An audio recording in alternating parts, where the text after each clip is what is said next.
Je m'appelle Kautar, j'ai 32 ans, je suis métisse franco-comorienne et je suis assistante sociale de métier. Ouais, ouais, Donc moi, je me suis retrouvée avec toute une bande de villageois ouais. et je me suis dit, je vais jamais comprendre ce qu'ils me disent, mais Tu en parlais fait, pas. non, moi, c'est ce que je dis, à peine au premier voyage, parce qu'après, j'y suis retournée 2 fois, Hmm. mais à peine au premier voyage, en fait, ça a défini toute ma vie. Ah, à Si ce point-là. aujourd'hui, ouais, si aujourd'hui je suis assistante sociale, c'est que je sais qu'il y a des personnes qui ont besoin d'être aidées, qu'il y a des personnes sur le terrain qui n'ont pas forcément la possibilité ou les connaissances Hmm. d'aider ces personnes-là. Racontez-nous. Alors quand j'ai eu mon bac, donc du Hmm. coup en 2012, ouais, en 2012, bac économique et social Ouais. que j'ai eu, et ensuite après je savais pas quoi faire, j'avais plein d'idées. Hmm. Moi je voulais être dentiste, je voulais Ouais. être Comme beaucoup de avocate, monde, je rapidement. voulais être juge des enfants. Moi j'ai juste un bac, j'ai fait un service civique dans l'animation et dans le social. Qu'est-ce Hmm. que je vais faire? Donc là j'ai commencé à prendre mon sac à dos, j'ai mis des tonnes de CV, lettres de motivation dans le sac. J'avais pas de permis à l'époque, où je le passais, où j'avais pas de voiture plutôt. Et en fait, j'ai pris le train. J'ai fait tout le Nord-Pas-de-Calais pour Ouais. chercher une alternance. Mais moi, j'ai toujours eu l'envie de créer pour l'Afrique en fait. Hmm. Pas spécialement que pour les Comores, mais pour l'Afrique.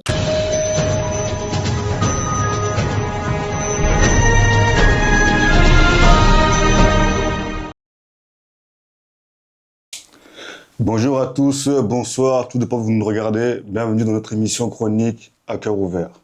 Mais avant de commencer, vous savez très bien, ici c'est qualitatif, non quantitatif. Donc, allez sur SDJ Studio, notre chaîne YouTube, Le Silence des Justes Studio. Abonnez-vous, likez, donnez la force, donnez la force. J'ai bien dit notre chaîne YouTube, Le Silence des Justes Studio. Notre émission, à cœur ouvert, ça bouge pas. Donc, à cœur ouvert, c'est l'émission. Parce que certains sont un peu perdus, ils savent pas trop qui est quoi. Donc, je martèle bien. Notre chaîne YouTube, c'est Le Silence des Justes Studio. L'émission, c'est à cœur ouvert. Mais voilà, nouveau logo, nouvelles choses, comme je dis toujours. Donc, des bonnes choses arrivent toujours, toujours, toujours. Donc, à cœur ouvert, ne vous trompez pas. Avant de continuer, je vais passer un gros big dédicace à notre partenaire numéro un, l'association Upgrade. Upgrade, c'est une asso qui œuvre en matière de sport et de santé, surtout en matière de santé mentale, donc dépression, problème de cœur, problème de sentiments, ça va pas, on t'a lâché au bord de la route, tu sais pas quoi faire, donc t'appelles Upgrade, ils travaillent avec des professionnels en matière de santé et de sport, surtout des infirmières en santé mentale et des psychiatres et psychologues. Donc, upgrade. En ce qui concerne le sport, tu as pris du poids, tu veux trop faire, tu veux manger sainement, tu veux retrouver un équilibre, c'est la même chose. Upgrade. Et ils bossent aussi avec des professionnels qui ont des BPGEPS, TP, activités sportives, formes et tout. Donc, n'hésitez pas. Et en parallèle de ça, je vais passer un gros big dédicace à mon équipe de production, ça bouge pas. Christian Lomami à la prod. Donc, lui, c'est le DA, directeur artistique, donc ça bouge pas. Donc, tout ce qu'il y a là, c'est lui. Christian Lomami, DA, DA, DA, DA.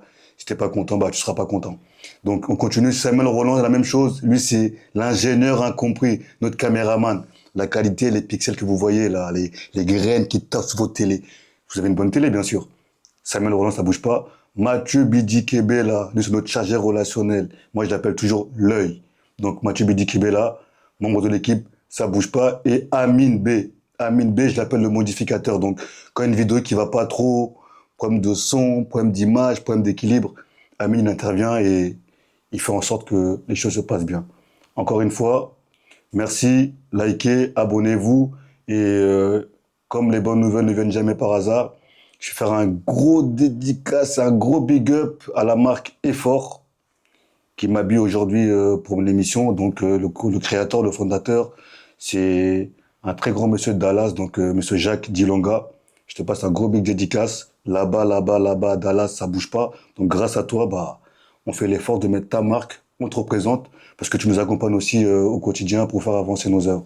Donc effort, effort, effort. Gros big dédicace à mon vieux Jacques Dilonga à Dallas et à maman Carmen. Ça bouge pas, on est ensemble. Comme je dis souvent, seul on va plus vite, mais ensemble, on va plus loin. Tout de suite, avant de vous présenter mon invité, vous savez très bien, chez À Cœur Ouvert, c'est toujours qualitatif. Donc, qualitatif.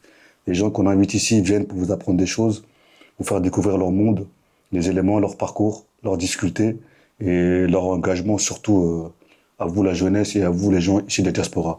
Sans plus tarder, je vais vous la présenter, elle va se présenter et on va en prendre un peu plus sur elle. Donc, surtout, n'oubliez pas, SDJ Studio, le silence des justes. Donnez la force et encore un gros big up à ceux qui sont déjà abonnés, hein. Les abonnés qui nous suivent, vous, love you. Donc, ça bouge pas, donnez toujours la force. Comme je dis toujours, seul on va plus vite, ensemble on va plus loin. Donc, sans plus tarder, je vais vous présenter mon invité du jour. Elle va se présenter et vous allez en prendre plus sur elle.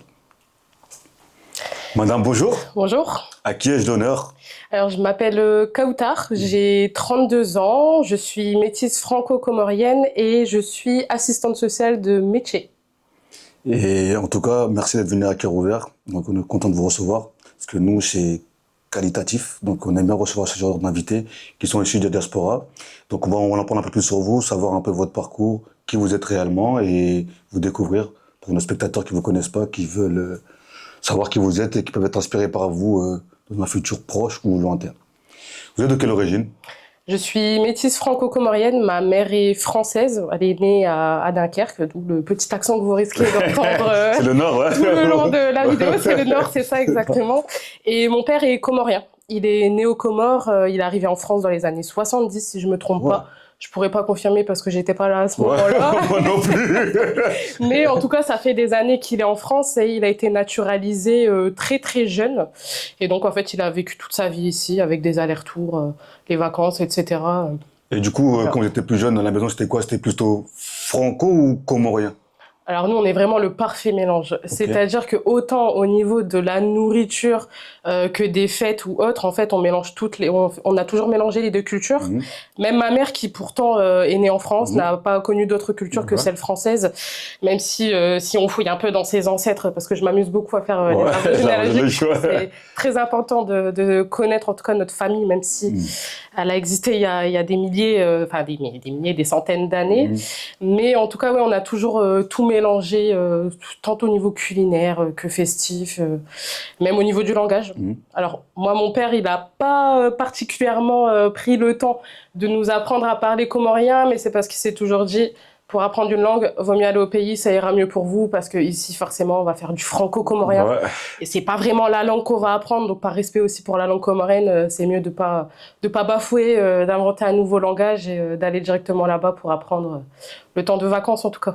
Vous avez le temps d'aller depuis votre tendre enfance, jusqu'à maintenant? Ouais. Et c'était comment pour vous quand vous êtes arrivé là-bas la première fois, le choc culturel? Comment ça vous a fait? Alors, la première fois, ça a été difficile à partir du moment où je suis arrivée à l'aéroport. Parce qu'en fait, j'avais jamais quitté ma mère, c'est-à-dire que même quand on partait en vacances, ma mère était toujours là. Je suis partie, alors c'était en 2011, je devais avoir justement 15 ou 16 ans. C'était votre premier voyage? C'était le premier voyage, ouais. J'étais pas partie avant parce que forcément, les billets, ils sont très chers pour partir aux Comores. C'était, alors à l'époque, c'était déjà près de 1700 € minimum. Ah ouais, quand même. Ah ouais. Ouais, donc c'est plus cher que le Congo quand même à ce moment-là. C'est cher, c'est très très cher. Et comme on est une grande famille, forcément, c'était chacun son tour. On pouvait pas tous aller en même temps. Et comme j'ai une mère qui est comme ça dans l'avion, donc c'était pas possible de partir avec. Donc j'ai fait le choix de partir avec mon père. Mais alors moi c'était en fait à l'aéroport, j'ai eu plus peur à l'aéroport de Paris. Je partais de Paris à ce moment-là, Charles de Gaulle, parce que justement je quittais ma mère pour la première fois. Je partais pour une durée d'1 mois et demi. Mon père il s'est dit bon. Tu vas la première fois, j'ai pas payé 1700 € pour que tu ailles une semaine, donc tu vas bien aller profiter. Et comme on a beaucoup de familles qui est là-bas, on s'est dit, bon, dans tous les cas, elle sera en sécurité, il n'y a pas de souci.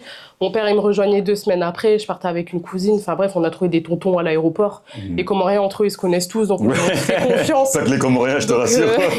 C'est ça, donc ils se sont dit, bon, je donne ma fille à tel, je sais que s'il se passe quelque chose, je sais qui a fait quoi. Mais en tout cas, arriver là-bas, ça a été en fait le coup de cœur immédiat. À peine sortie de l'aéroport, j'ai dit, OK, là, c'est quelque chose que j'ai jamais vu. Je vais voir comment ça se passe. J'arrivais dans la capitale. Voilà, on admire un peu. Mais bon, c'était, allez, hop, on va directement au village. Tu vas rentrer dans le village. Il y a un dépaysement. Directement, ouais. Alors, en 2011, les Comores, c'était pas autant développé que ça l'était aujourd'hui. C'est-à-dire qu'en fait, à peine on arrivait à l'aéroport, on voyait déjà, c'était un peu désert.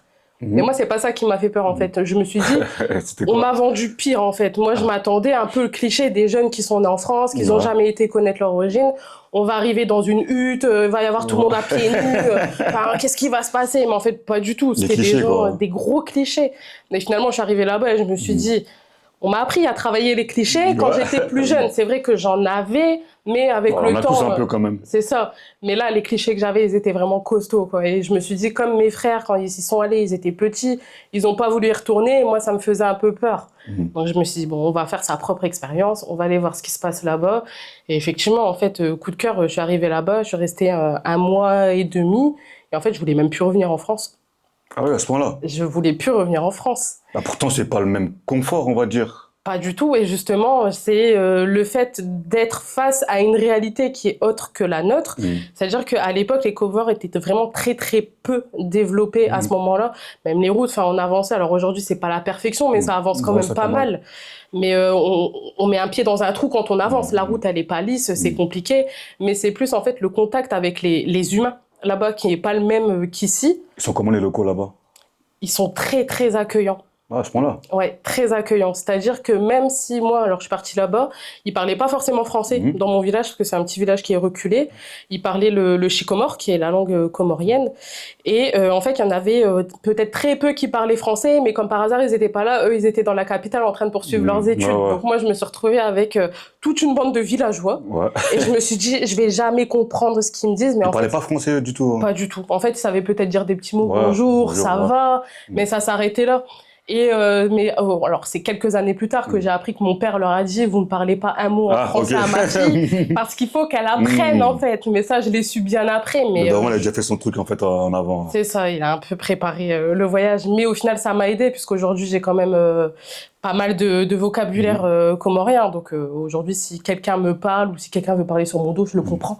Ah, bah, c'est bien ça. Donc ça c'est important. c'est pas mal ça, ouais. Mais non, les personnes, en tout cas les locaux, ils sont très très accueillants, c'est-à-dire que ils avaient rien. Ils avaient rien du tout. Moi, il y a quelque chose qui m'a marqué à l'époque. On mangeait beaucoup tous ensemble. En famille. C'est ça, parce qu'en fait, tout le village, pour nous, c'est représenté comme la famille, même si c'est le cousin de Vatel. On va dire c'est notre frère, c'est notre sœur, et voilà, ça s'arrête là. Il n'y a pas de distinction. Mais c'est vrai que déjà, à l'époque, en fait, eux, ils avaient très peu de nourriture. Hein. Pour le coup, c'était pas cliché, c'était la réalité. Il manquait beaucoup de nourriture, et pour autant, ils nous invitaient à la table. Et en fait, ils prenaient même leur cuillère et ils la mettaient dans notre bouche pour qu'on mange. Alors que nous, on disait, c'est ça. Et nous, on leur disait, mais mangez, vous. Nous, on va rentrer. On sait qu'à un moment donné, on va manger. Au pire des cas, moi, ça m'arrangeait. Je perdais 5 kilos. Tant mieux, c'est pas grave. Mangez, vous. Mais non, ils insistaient. C'est-à-dire qu'ils préféraient que nous mangeons plutôt que eux manger. Donc c'est là qu'on s'est dit. C'est vrai. Et ici, c'est vrai qu'aujourd'hui, c'est devenu assez rare que si on toque à la porte du voisin pour du sel, il nous passe. Ça, c'est devenu très très rare. À l'époque, où je dis toujours la France des années 90, ça existait, c'était possible. Mais en tout cas, aux Comores, ça existait et ça existe toujours. Et je pense que c'est ce contact humain qui fait qu'en fait, je voulais plus rentrer en France. Mais, Parce qu'en général, les jeunes, à l'époque, t'es une jeune femme qui arrive dans ces conditions-là. En général, la plupart, elles veulent avoir enfin, vous voyez, le confort minimum, l'eau chaude, parce que je pense que tu ne dois pas avoir de l'eau chaude et de l'eau froide tous les matins. Petit déjeuner copieux, enfin, bien manger, un minimum, quoi, la télé, enfin, ça coupe pas, enfin, ça n'a pas dû être facile. Toi qui as déjà vécu ici, qui repart là-bas, c'est ça, c'est pas facile. Ce qui était pas facile, c'était plus par rapport à la douche en fait et les toilettes parce qu'on n'a pas le système de la chasse d'eau. Alors on n'avait pas non plus les toilettes turques parce qu'en fait on s'est retrouvé dans la maison de ma grand-mère, ma tante qui a construit aussi au-dessus, un étage qui était un peu, on va dire, occidentalisé. Il y avait quand même des lits, des fauteuils, c'était une maison basique, juste on n'avait pas le système de on appuie sur la chasse d'eau.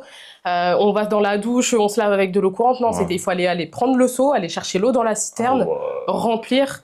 Mais en fait, ça fait partie aussi du kiff du voyage. Alors aujourd'hui, je pense qu'avec du recul et le temps qui passe, je me dis, j'aurais pas pu vivre dans de telles conditions. Je sais que là, c'était temporaire, mais je me mets aussi à la place des personnes qui vivent là-bas, aller chercher de l'eau dans la citerne et remonter et faire ça.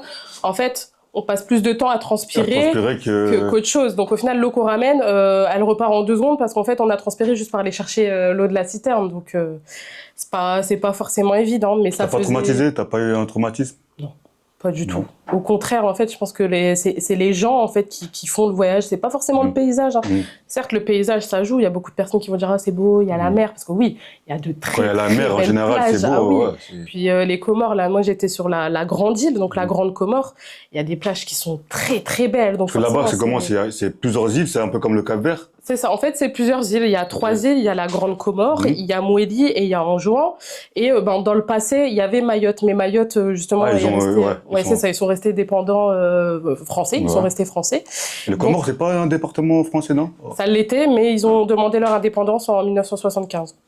Ouais, eux, ils ont voulu carrément sortir du truc, quoi. C'est ça. Bon, après, c'est toute une histoire. Moi, je suis pas rentrée après, dedans. Je sais qu'il y a beaucoup de conflits Mayotte, Comore. Ouais. Mais moi, je m'entends avec les deux. Après, je rentre pas dans le conflit. L'objectif, c'est qu'on parle tous ensemble, on est unis. Et il y a combien de langues là-bas? C'est des dialectes ou c'est un dialecte pour tout le monde? Alors, il y a un dialecte par île, on va dire, mais c'est très ressemblant. Ah, vous pouvez vous comprendre comme avec les autres? Ouais, okay. Complètement. En fait, c'est comme si on est dans le Nord, voilà, il y a le ch'timi. Le ch'timi, ouais. Il y a l'accent marseillais, mais on se comprend, en fait. Il y a des mots qui se ressemblent tellement que c'est impossible de pas se comprendre.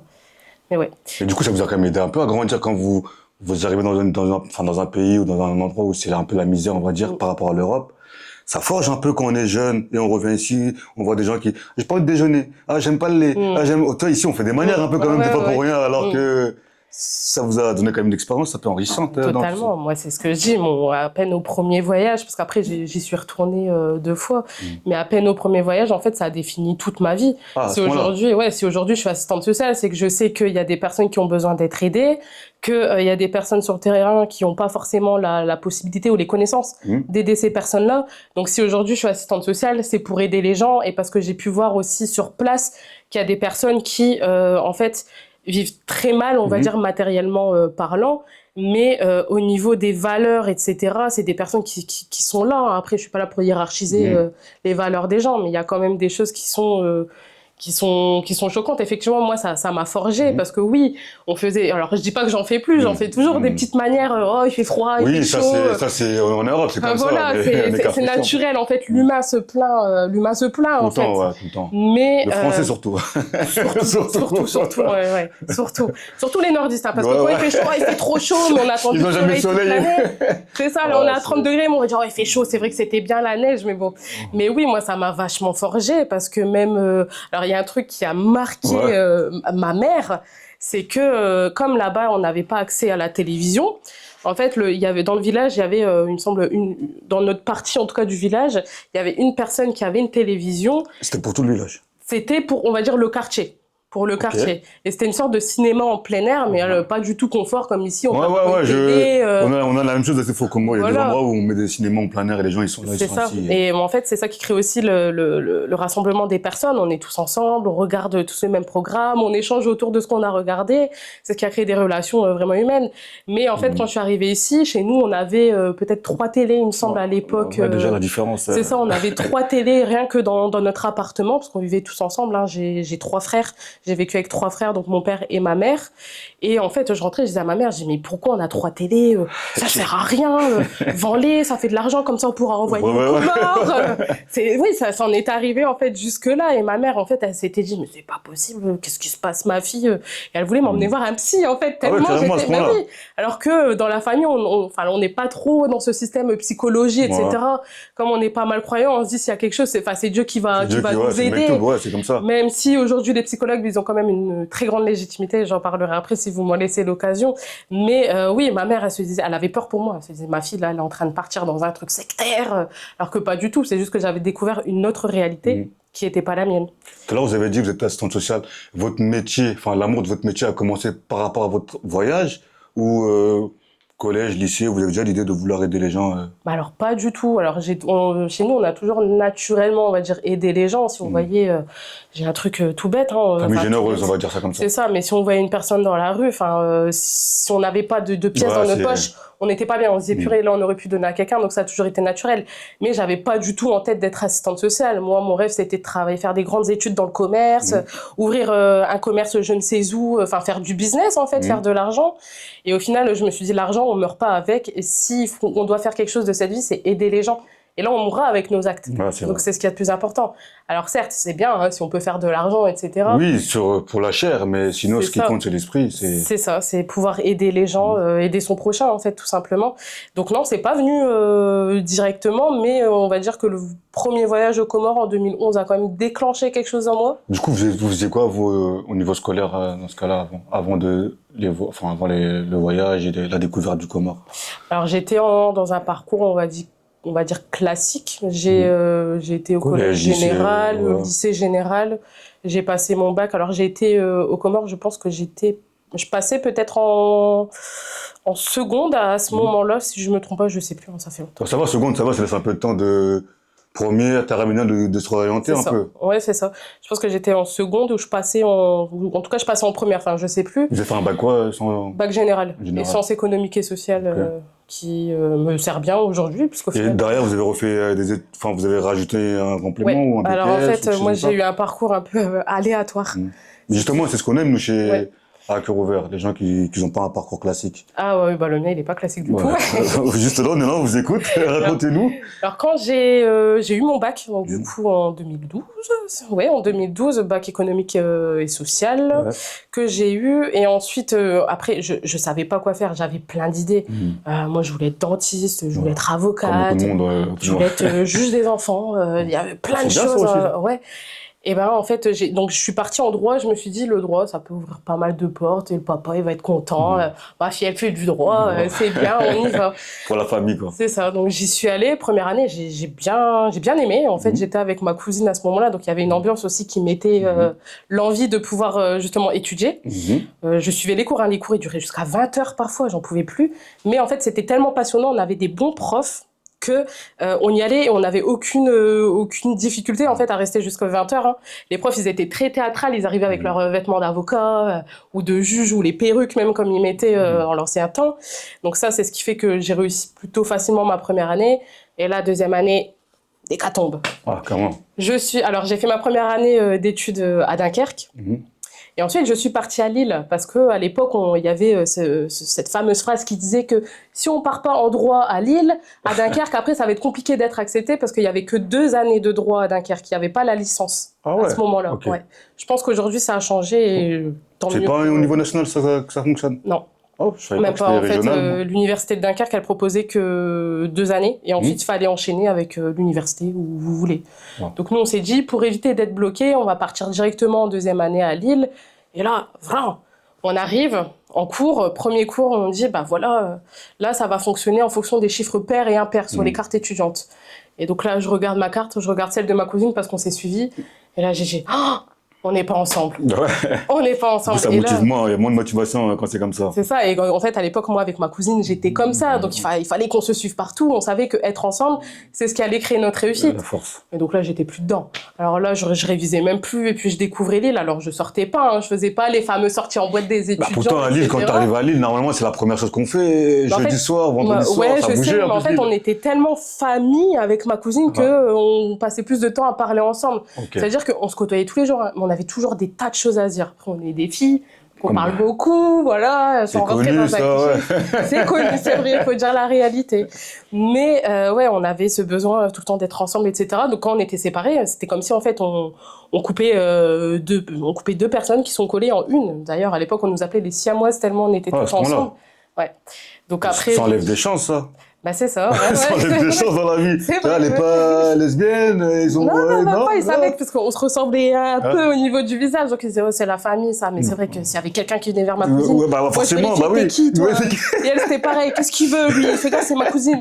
T'enlèves des chances aux gens, là, c'est pas Mais bien, là, c'est les ça, filles. ouais, hein. ouais, là, les pauvres, il y en a plein qui se sont pris des râteaux à cause de moi, mais pour ma cousine. Ouais. En général, les hommes, ils vont pas connaître deux filles comme ça. Ouais. Et ils tentaient, hein, mais ils ont vu qu'il fallait pas. Oh, c'est chaud. Mais ouais, mais du coup, voilà, on a été séparés. Donc moi, alors, j'étais plus dedans. En fait, ça m'a tellement dégoûtée. Et puis quand on est jeune, on se dit pas, on reste focus sur les études. Je me dis, ouais, je vais y aller, je verrai bien si je vais réussir. Pourtant, j'avais pas de bourse, hein, j'avais pas de quoi tenir. Et puis j'avais une grande famille, donc mon père, il fallait qu'il paye les factures pour tout le monde. J'avais un frère qui était déjà en études supérieures, donc fallait payer son logement étudiant. Le petit qui grandit, mais ça restait un petit, il fallait payer toute la nourriture, ses jouets, ou à l'époque, il demandait des nerfs, tous des trucs comme ça, fallait tout payer, quoi. Mais c'était difficile. Moi, j'avais une petite bourse à l'époque de 100 € par mois. Ah, Donc, une étudiante, c'est faire pas ça. minimum 400 € normalement. Enfin, je sais Non. pas, peut-être ça En change. fait, j'étais critère échelon 0 bis. Ah, Je pense que c'est un, je connais pas, donc. c'est je un sais pas. échelon qu'ils ont dû créer pour les gens qui, normalement, n'ont pas le droit à la bourse, mais ça peut aider. Et j'avais le droit à cette bourse parce qu'en fait, j'étais partie de Dunkerque pour aller vers Lille. Donc, il y a le critère Oh, ok, régional. des kilomètres et de la localisation qui joue là-dessus. Mais en fait, j'ai totalement décroché. Donc, j'ai continué. Hein. J'ai doublé la deuxième année. J'ai dit, bon, je vais quand même continuer parce que je sais pas quoi faire. je continue, mais au fond, je continuais, je savais même pas pourquoi, parce que je révisais pas, et je pense que dans ma tête, je voulais juste rester proche de ma cousine, et puis on s'arrête là. Mais elle s'y mettait, hein, elle était quand même à fond, elle révisait. Donc je me suis dit, je veux pas trop la déconcentrer non plus, et là, en fait, j'ai doublé, j'ai triplé même ma deuxième année, mais je révisais pas, j'étais pas dedans du tout. Et donc, en fait, là, à partir de là, je me suis dit, je vais pas rester comme ça, 100 € par mois, faire dépenser mon père à un logement, alors qu'au final, je suis pas investie dedans. Je pense que mes frères, ils auront plus besoin de cet argent-là que moi. Donc, j'ai fini par trouver un service civique que j'ai trouvé, parce que l'été, je faisais l'animation pour les jeunes, les enfants, les ados, etc. Et en fait, le directeur avec qui j'ai travaillé un été, on s'est super bien entendu. Et c'est lui qui m'a dit, bah voilà, si tu cherches quelque chose, en attendant, ils ont créé un service civique pour l'association. Donc, postule et tu verras bien ce que ça donne. Et donc là, j'ai fait ce service civique et on était dans les maisons de quartier. Donc ça a duré 8 mois, si je me trompe pas, je sais plus. Et en fait, c'était un service civique où il y avait de l'animation dedans, mais il y avait aussi du social. C'est-à-dire qu'on était dans les maisons de quartier. Les maisons de quartier, beaucoup de social. Ouais. Et on côtoyait toute personne, en fait, de la petite enfance jusqu'à la personne âgée, jusqu'à la plus vieille. Il me semble qu'à l'époque, elle avait 90 ans.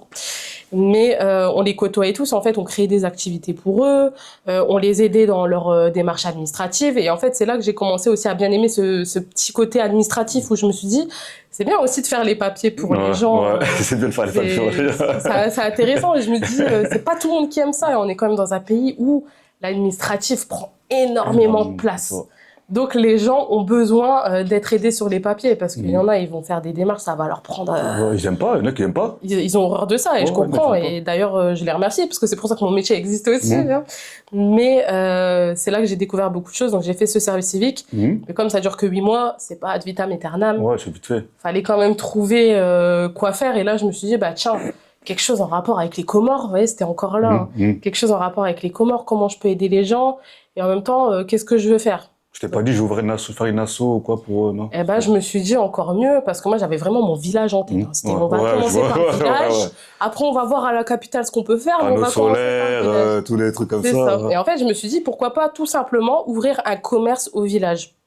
Parce que je me souviens qu'à l'époque, quand j'y suis allée, je cherchais, je sais plus, c'était peut-être une canette d'Oasis ou d'Aesti, quelque chose comme ça, mais c'était pas forcément évident de trouver, ou celle qu'on me donnait, c'était périmée. Donc je dis, bon, bah, je peux pas avoir ça. Je dis, bah, pour les personnes qui viennent justement, et puis ça peut développer du tourisme, je me suis fait un business plan dans ma tête, alors qu'au final, il a jamais eu lieu. Mais je l'ai fait. On l'a tous ici, ça pour l'aide, ça arrive beaucoup, ça. C'est ça, et je me suis dit, bah, pourquoi pas ouvrir un commerce aux Comores? J'ai dit, mais j'ai aucune expérience dans le commerce. Moi, j'ai juste un bac, j'ai fait un service civique dans l'animation et dans le social, qu'est-ce que je vais faire? Donc là, j'ai commencé à prendre mon sac à dos, j'ai mis des tonnes de CV, lettres de motivation dans le sac. J'avais pas de permis à l'époque, où je le passais, où j'avais pas de voiture plutôt. Et en fait, j'ai pris le train, j'ai fait tout le Nord-Pas-de-Calais pour chercher une alternance pour travailler dans le commerce et porte fermée. C'est compliqué dans le commerce quand même. C'est très compliqué. Aujourd'hui, c'est un peu plus développé. Parce que je pense, avec l'Internet et tout, comment c'est développé, je pense, oui, mais c'est compliqué. Parce que là, j'accompagne des gens qui trouvent assez facilement par rapport à moi. Parce que t'accompagnes, du coup, t'as moins de... C'est ça, mais je vois aussi qu'il y a plus d'offres par rapport à avant. Je pense que les commerces se sont quand même développés. Mais oui, j'avais pris mon sac à dos de Dunkerque à Maubeuge. J'ai fait toutes les villes. Je posais partout. Non, vous n'avez pas assez d'expérience. Désolé, on prend pas d'alternants. Pas d'expérience, c'était tout le temps la même chose. Donc je me suis dit, à un moment donné, je vais être découragée. Et en fait, un jour, j'ai juste été sur le site de Pôle emploi, qui est devenu France Travail aujourd'hui. Et j'ai vu une offre CQP, ou je sais plus c'était quoi, contrat professionnalisation Auchan. Je me suis dit, bon, on va tenter. Hein. De toute façon, on me reproche mon manque d'expérience. Donc même si j'ai un bac et que je redescends de niveau, c'est pas grave. Au moins, après, quand je continuerai, on me dira pas, t'as pas d'expérience. Donc là, j'ai trouvé ce contrat sur France Travail et j'ai postulé, j'ai été prise, donc j'ai travaillé à Auchan en tant qu'employée de commerce en magasin polyvalente et employée Drive pendant... Avec ton bac, toujours? Juste mon bac, ouais. Après, tu as déjà un niveau bac, donc ça va, c'est pas... Ouais, c'est ça. En fait, ils disaient, tant que la personne, elle est motivée... Parce que le plus dur, c'était d'avoir un entretien. Les personnes qui étaient face à moi quand je postulais, ils disaient, bah, vous n'avez pas d'expérience, on passe pas votre candidature, en fait, ils me l'ont fait comprendre. Et là, je me suis dit, c'est une chance que j'ai, je vais y aller. Et donc là, 1 an et demi de contrat à Auchan. Bah, au moins, ça ramène des sous. Pas trop, parce que c'est... Oui, après, ça reste du Auchan, mais ça reste quand même, enfin, Ouais. c'est mieux que la bourse de 100 euros, on va Oui, dire ça c'est comme ça, vrai, voilà. c'est mieux. Après, c'était un contrat de professionnalisation. Ouais. Donc, je savais que j'allais pas gagner des milliers. Hein. Le salaire, il était clair, c'était 900 ou 920 euros par mois. Après, si on faisait des heures sup ou on travaillait au-delà de telle heure, la nuit, enfin, je sais plus leur système, on était payé plus. Mais oui, alors effectivement, là, avec le recul, c'était pas beaucoup, mais c'était beaucoup plus que la bourse que j'avais à l'époque. Du Hein. coup, vous avez repris des études alors pour devenir assistante. Pour devenir assistante sociale, ouais. Vous avez fait quoi après le bac après du coup alors? Alors, du coup, après le bac, j'ai fait le droit, Ouais. j'ai arrêté, je suis partie, j'ai fait mon service civique, ça s'est stoppé. Ouais. Je suis partie à Auchan, j'ai fait Ça s'est stoppé ça aussi. s'est stoppé. Ok. Et en fait, après, j'ai eu une année où je Sabbatique. réfléchissais. Ouais, c'était pas sabbatique, je voulais quand même travailler pour Ouais, avoir ouais, un an, avoir des sous, mais voilà, payer une tranquille quoi, voiture. cool Raoul, ouais, ouais. C'est on y va, on verra ce qu'il faut faire. Et je voulais aussi, je voulais continuer dans le commerce. Je voulais passer en BTS. Donc là, j'ai trouvé une offre dans l'ouest de la France, c'était à La Roche-sur-Yon. Donc je suis partie là-bas. Ça fait un bout. Il y avait rien dans le nord. Il y avait rien du tout. La Malgré Bretagne, là-bas, l'expérience d'Auchan. ça fait un bout. Ouais, c'est en dessous de Nantes en fait. Oh, je Ouais. connais bien cette ville. C'est ça. Ça fait longtemps. Mais ouais, ça faisait un bout. Mais après, il y avait rien ici, donc fallait bien que je parte Ouais. ailleurs, que j'ai pas fait Auchan pour rien. Et au final, arrivé là-bas, enfin, je parlais beaucoup avec les gens parce que j'étais assistante manager en alternance, du coup, dans un petit carrefour. Et en fait, je parlais beaucoup avec les gens. Et à un moment donné, il y a ma responsable qui me dit. Mais vous parlez beaucoup avec les gens là, faut faire du chiffre, faut y aller, faut y aller. Parce que Et c'est en ça, fait, je ouais. me suis dit, ouais, mais il y a la relation client quand même, enfin, c'est quelque chose. Les gens, ils s'en foutent. ils en ont rien à faire. Ils disent ça officiel, C'est côté ça. officiel, mais Mais c'est ça. c'est le chiffre qui compte Ouais. en fait. Et en fait, jusqu'à ce jour où il y a un jeune Guinéen qui est rentré dans le magasin. Et on a commencé à parler, il m'a expliqué que là, en fait, il venait juste d'arriver. Ouais. Il rejoint son cousin qui habite à La Roche-sur-Yon. Et il m'a expliqué qu'il avait pris la Méditerranée. En fait, il a eu un Ouais, parcours ici, migratoire Méditerranée. Il a vu des enfants morts dans l'océan, des bébés, des mamans. Et là, je me suis dit, waouh. Et en fait, je l'ai pris sous mon aile. D'ailleurs, je fais une petite dédicace à Sanoussi. Je l'ai pris sous mon aile et en fait, là, je l'ai guidé un peu dans ses démarches administratives. Pourtant, vous avez rien à voir. Rien à voir. C'est ni ton ami, ni rien. Ah, rien à voir. Quand Quand il est rentré dans le magasin, je me suis dit, ouais, il a l'air un peu perdu. Ouais, On sent que c'est quelqu'un. T'as senti le truc en fait. Je me suis dit, lui, il a un parcours là, ça m'intrigue. Il se passe quelque chose quand même.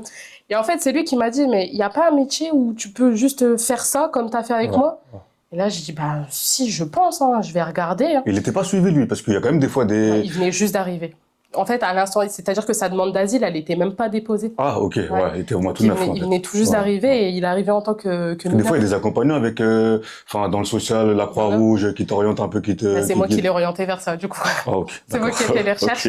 Et donc, lui, il m'a dit, mais il n'y a pas un métier où tu peux faire ça, justement, accompagner les gens comme tu as fait avec moi. Je dis, donc, je cherche. Et là, je commence par moniteur éducateur, aider les gens. Je dis, ouais, mais c'est physique. Au champ, je commence à avoir des problèmes de dos. Je sais pas si c'est mon truc. Moi, j'aime bien faire les papiers, etc. Et là, je vois assistante sociale. Et je regarde dans l'ouest parce que j'étais installée, donc autant continuer là, j'y a pas. Et là, je vois une offre dans le nord. Ouais, du coup, dans le nord, il y en a beaucoup dans le nord. Je dis ça, c'est un signe. On retourne à la maison. Voilà, j'ai postulé à l'école. Donc, j'ai passé un entretien. Je devais d'abord faire une grande lettre de motivation. C'était une sorte de biographie où on expliquait pourquoi on voulait devenir assistante sociale, etc. Ensuite, j'ai été convoquée. Et là, en fait, l'école m'a prise. Et là, c'était la course recherche de l'alternance. Ah, c'est en alternance aussi encore. En alternance. Que moi, ça n'existe pas en parcours... Si. Et justement, je pense qu'on a un peu innové, nous, dans notre promotion, l'alternance, parce qu'avant, il n'y en avait pas. C'est ce que nous disait l'école. Donc, moi, j'ai fait une alternance dans un CCS où j'ai appris, mais on ne pouvait pas mieux apprendre que là-bas, en fait. C'était vraiment... J'ai eu un apprentissage... général surtout, c'est-à-dire qu'il y a des aides, même en tant que personne, on aime bien fouiller, voir un peu ce qui existe. Je connaissais pas, et là j'ai tout découvert. Ah, c'est bien ça. Et en fait, grâce à cet apprentissage, là aujourd'hui, je travaille autre part. Je peux pas dire. Oui, non, il n'y a pas de. Pour des soucis de discrétion, mais en tout cas, ouais, c'est tout cet apprentissage que j'ai eu au CCS. Je l'ai embarqué avec moi là où je travaille aujourd'hui, et je sais que c'est une force en fait. Parce que je peux justement partager toutes mes connaissances que les collègues où je travaille n'avaient pas forcément. Du coup, c'est combien de temps après le bac en termes d'études? 3 ans. En fait, c'est une licence. C'est une licence. 3 ans. Obligatoirement en alternance ou on peut le faire aussi en Ça peut être un parcours basique. En fait, c'est soit l'alternance, soit parcours basique. Il y a une possibilité de faire une validation des acquis. Bah, t'aurais pu, vu que ton expérience... Pas tellement, parce que c'était de l'expérience personnelle, donc j'avais pas vraiment j'avais pas de bagage. C'était personnellement, je sais que, voilà, j'ai fait ça, mais si j'étais professionnel, ça serait passé. Mais comme j'étais pas professionnel, c'est comme si je déclarais quelque chose, au final, je me disais, oui, mais comment tu nous donnes la preuve? Donc, il n'y a pas de preuve pour ça. Mais oui, donc, expérience, on va dire basique, parcours en alternance. Mais en fait, quoi qu'il arrive, peu importe le parcours, on est tous ensemble et on est tous au même rythme. C'est-à-dire que c'est pas un jour sur 3 ou un jour sur 2, il y a des périodes de stage. Parfois, on peut être 1 mois à l'école et ensuite on est 2 mois sur le terrain et ensuite, voilà, etc. C'est sur 3 ans. C'est un diplôme qui est très intéressant. C'est-à-dire que moi, à l'école, j'ai toujours été niveau moyen. Comme disait ma mère ou mon père, pardon, t'as les moyens de faire mieux, c'est juste que t'es fainéante. On a tous les moyens de faire mieux, c'est juste, c'est vrai. C'est ça, et en fait, j'avais pas forcément envie de donner plus que ce que je pouvais donner, parce qu'à l'école, c'est quand même 8 heures jusqu'à 18 heures, à l'époque, au collège. Et là, ça fait combien de temps que vous faites ça, ce métier-là? Là, je vais sur ma 4e année.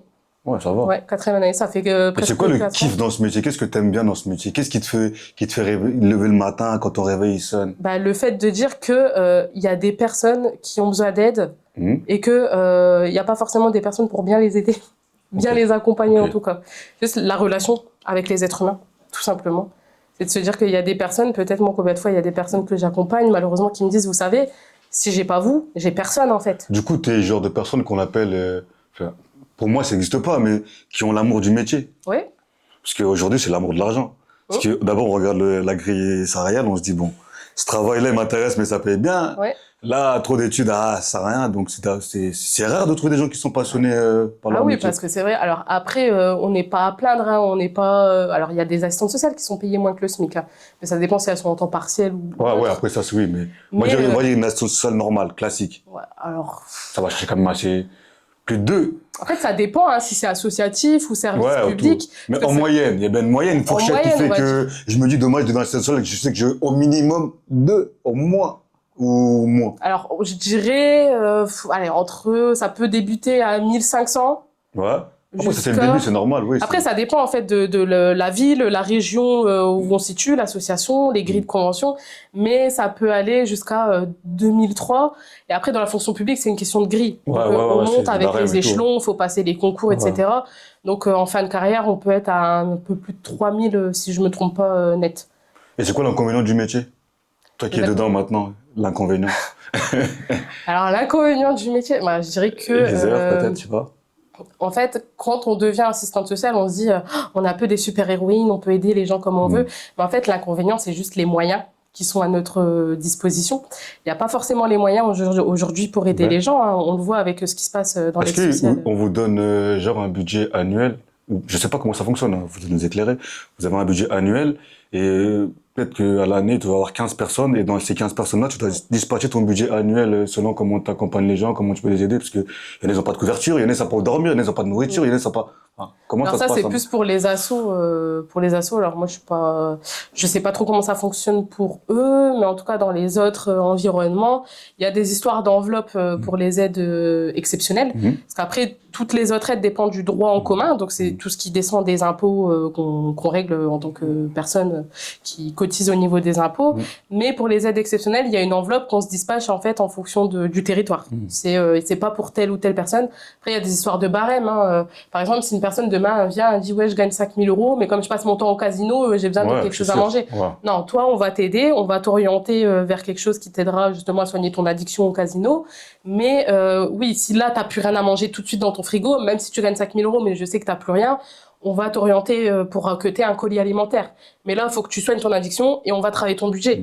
Parce que c'est pas normal, entre guillemets, qu'avec 5000 €, t'arrives pas à t'acheter à manger, alors que tu vis dans un appart où t'es en location, tu payes 500 € par mois. En fait, on fait tout en fonction du budget, etc. Donc c'est pour ça que l'assistante sociale, elle touche autant au budget qu'autant qu'aux démarches administratives. Et moi, j'ai ma petite particularité qui fait que je suis celle qui est spécialisée en droit des étrangers. Voilà.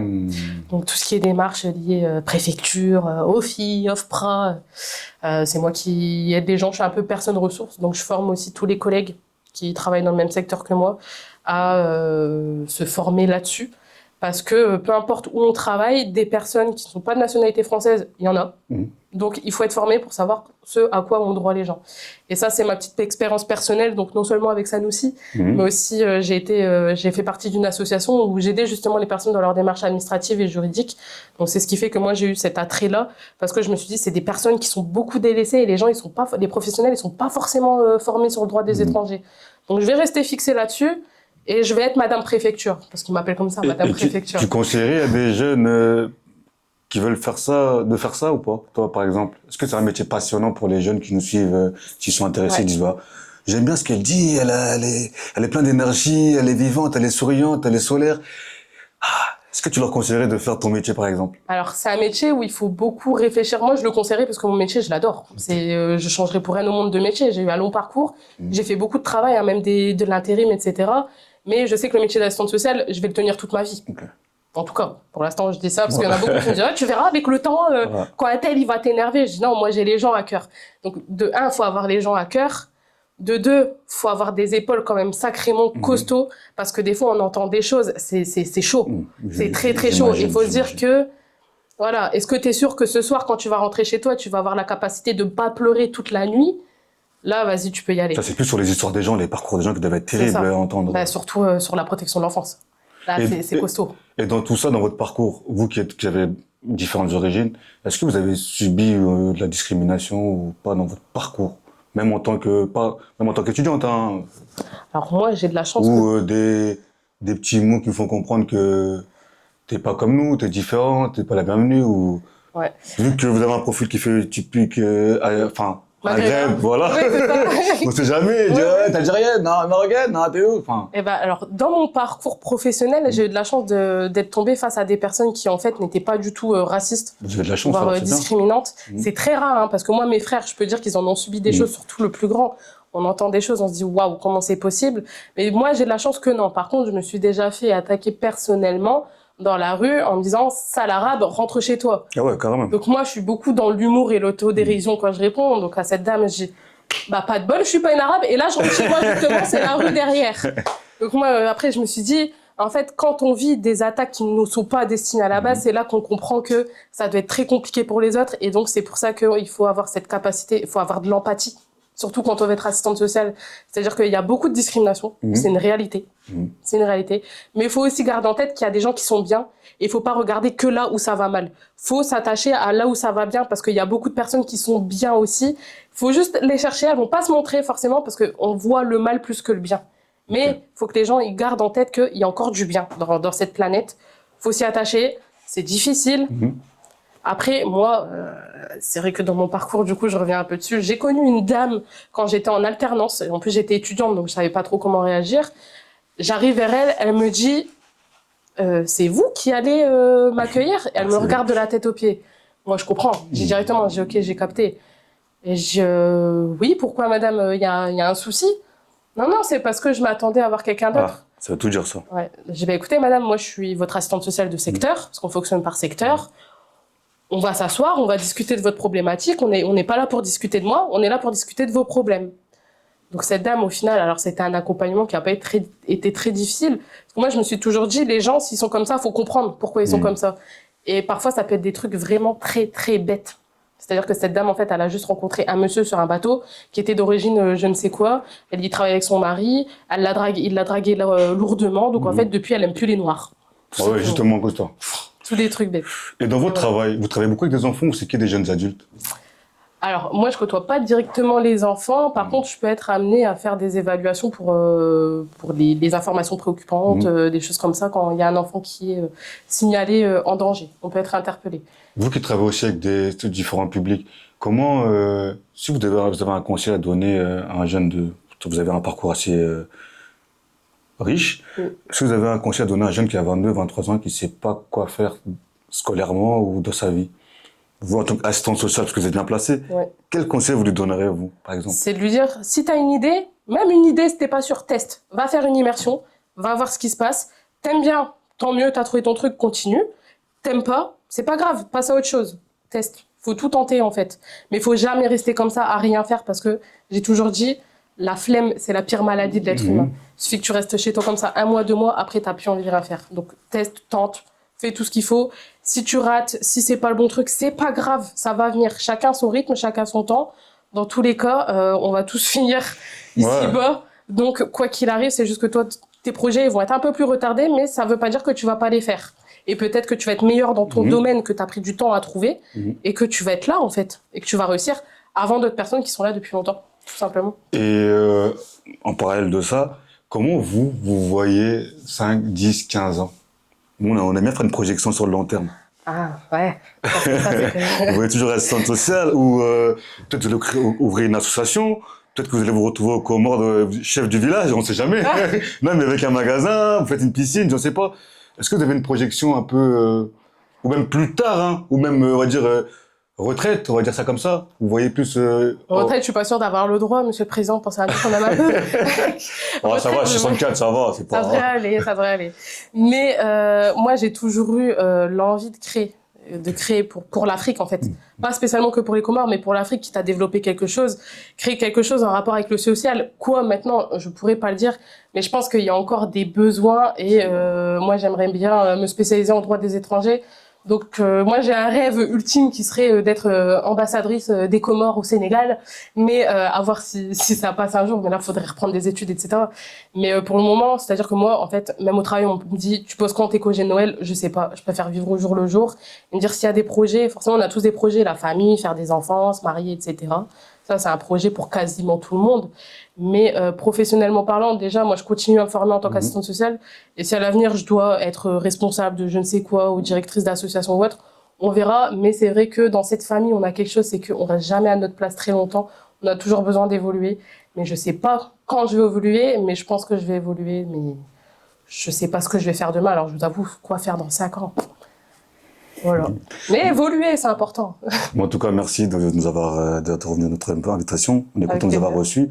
On arrive à peu près à la fin de la fin de notre interview. Pour nous, c'est chez vous ici. Donc, si vous avez, il y a de la nouveauté, des choses qui arrivent dans le futur, n'hésitez pas. Vous pouvez revenir dans la tribune, parler, exprimer vos souhaits. Donc, c'est vraiment chez vous. Donc, comme je disais toujours, comme je dis toujours, seul on va plus vite, mais ensemble, on va plus loin. En tout cas, vous avez bien entendu notre invité qui est venu aujourd'hui. J'espère que vous avez éclairé. Surtout les jeunes filles qui savent pas trop quoi faire ou qui ont des idées arrêtées ou qui se donnent pas les moyens, qui pensent que rien n'est impossible. Elle est la preuve vivante. Tout est possible. Donc, encore merci. Par rapport à ça, je tiens encore un gros big up pour remercier mon équipe de production. Ça bouge pas. C'est Manuel Roland la prod, notre DA.